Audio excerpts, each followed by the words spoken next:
ഞാൻ ദൈവത്തിന്റെ മുമ്പിൽ ഔദാര്യത്തിന് വേണ്ടി കൈനീട്ടി നിൽക്കേണ്ട ഒരു ഭിക്ഷക്കാരനല്ല. മറിച്ച് ഞാൻ ദൈവത്തിന്റെ മകനാണ്, ദൈവത്തിന്റെ മകളാണ്.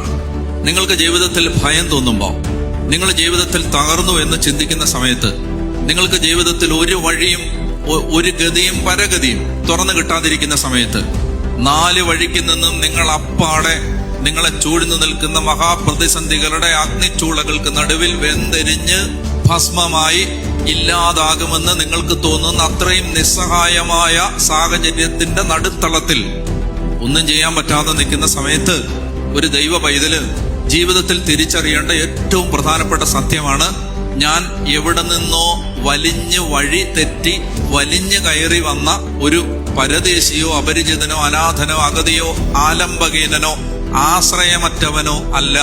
മറിച്ച് ഞാൻ ദൈവത്തിന്റെ ഈ പ്രപഞ്ചം, ഈ ഉലകം, ഈ ഭൂമി, ഈ അണ്ടകടാഹം, ഈ പ്രപഞ്ചത്തെയും താരാജാലങ്ങളെയും നക്ഷത്രജാലങ്ങളെയും സൗരയൂഥങ്ങളെയും ഈ പ്രപഞ്ചം മുഴുവനെയും സൃഷ്ടിച്ച മഹാദൈവത്തിന്റെ മകനാണ് ഞാൻ, മകളാണ് ഞാൻ.